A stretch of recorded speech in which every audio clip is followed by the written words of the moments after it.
कादरी साहब, आपको बतौर एक भारतीय मुसलमान क्या नुकसान हो गया? 7 दिन लागू होगा, ये कहा जा रहा है 7 दिन के अंदर। एक सेकंड जवाब साहब, मुझे नुकसान बता दीजिए, अगर नुकसान बता दीजिए, वरना मुझे सारी बातें खोखली लगेंगी। कादरी साहब, नुकसान क्या है? भारतीय मुसलमान है। मैं रिपब्लिक भारत के चैनल के माध्यम से ये हिंदुस्तान के सारे मुसलमानों को ये खुलेआम कहना चाहता हूं कि सीए कानून आने से हिंदुस्तानी मुसलमान को ना कोई खतरा है, ना किसी की यहां पर नेशनलिटी के लिए कोई भी परेशानी नहीं है। ये बात बड़ी क्लियर है।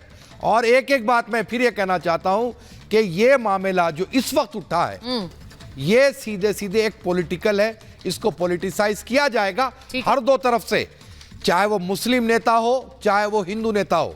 ये चुनाव के सामने ये खेल किया जाएगा, लेकिन इस बीच में कोई मुस्लिम नौजवान इनकी चक्कर में ना आए, क्योंकि आप देखा कि पिछली बार भी आंदोलन हुआ, कई मुस्लिम नौजवानों पर केसेस बुक हुए और वो आज जेलों में है।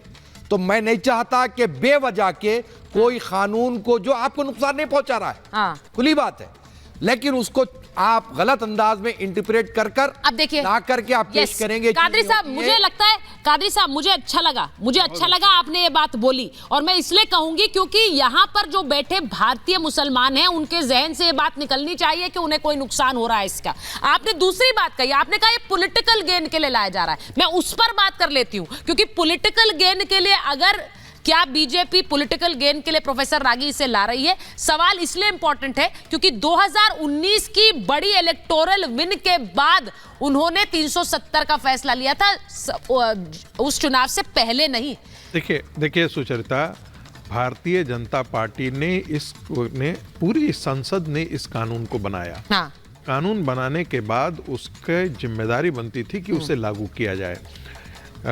उसके डिटेल्स निटी ग्रिटी जो है वो तैयार होने में समय लगे, क्योंकि सरकार से बार-बार पूछा भी जा रहा था, कोविड की वजह से भी देरी हुई, बार-बार पूछा भी जा रहा था कि आप कब ला रहे हैं, आपने पॉलिटिकल रीजन से। मुझे लगता है ये पॉलिटिकल रीजन नहीं था।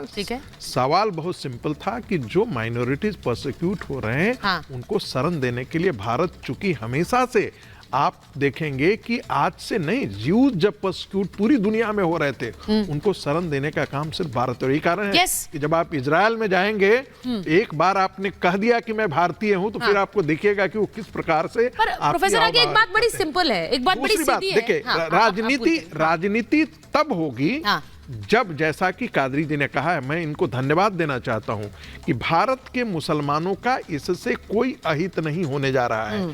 दूसरी बात, कितने लोग परसिक्यूटेड होकर के वहां से आएंगे?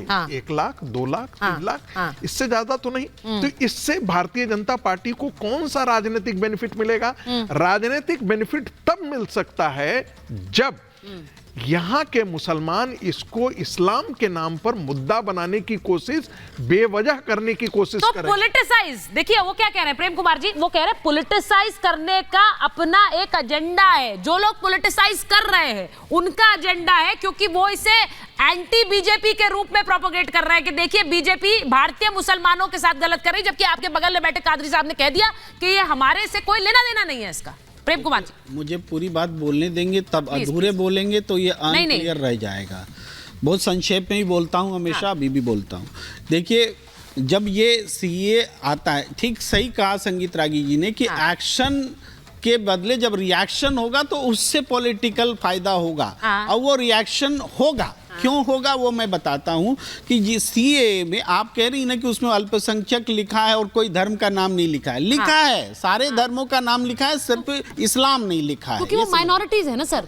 बात तो वो माइनॉरिटीज, मैंने आपने कहा उसका क्लैरिटी, मैं भी उसकी क्लैरिटी दे रही हूँ, क्योंकि आपने कहा इस्लाम नहीं लिखा। अगर मैं यहाँ बोलूंगी नहीं, आप कंप्लीट कर लिए, मैं बस एक लाइन ऐड कर रही हूँ। भारत की माइनॉरिटीज कौन है अगर पूछा जाएगा तो उसमें आप हिंदू नहीं लिख पाएंगे ना, उसी तरह से वहाँ इस्लाम नहीं लिखा है। आगे बढ़िए। तो उसमें इस्लाम नहीं लिखा है। तो अब क्या है, हिंदुस्तान के संविधान में किसी एक धर्म को छोड़ करके क्या बाकी सबको अडॉप्ट किया जा सकता है, ये संविधान विरोधी है। एक बात। दूसरी बात, बोल लेने दीजिए प्लीज, एक दो लाइन और है। दूसरा है कि जैसे ये एनआरसी के साथ जुड़ता है, ठीक है, एनआरसी के साथ ही फिर अपने आप को हिंदू, सिख, बौद्ध किसी को भी ये साबित नहीं करना पड़ेगा, दस्तावेज देना नहीं पड़ेगा कि हम इस देश के नागरिक हैं। क्योंकि उसी इस्लाम, चूंकि इस्लाम का जिक्र नहीं है उसमें, तो उस एनआरसी में वो अगर मुसलमान है तो उसको कागज दे के बताना पड़ेगा कि हम इस देश के मुसलमान हैं।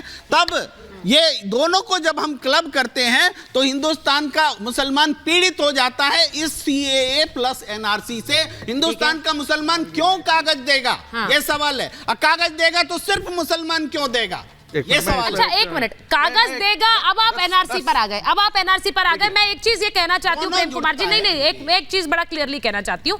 आप यहाँ पर बैठकर इस बात को सिद्ध करना चाह रहे हैं कि ये एक पॉलिटिकल गेन की वजह से हो रहा है या फिर हिंदुस्तानी मुसलमान के खिलाफ है।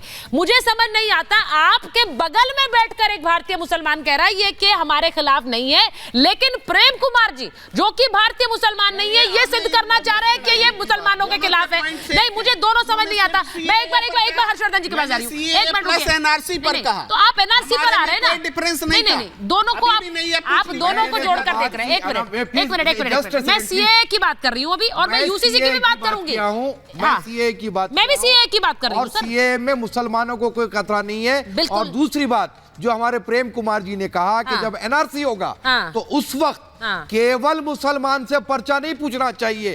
ये भी सरकार को क्लियर करना चाहिए कि भाई अगर पर्चा पूछा जाएगा तो हर धर्म, हर समुदाय से पूछा जाएगा, ना कि सिर्फ मुसलमान। हर्षवर्धन जी के पास जा रही हूँ, ये बात को क्लियर होना चाहिए। हर्षवर्धन जी, जो ये बात कही जा रही है कि पर्चा सिर्फ मुसलमान को क्यों दिखाना होगा, पर्चा हम नहीं दिखाएंगे, कागज नहीं दिखाएंगे, वो लाइन कितनी ज्यादा वायरल हुई थी आप जानते हैं।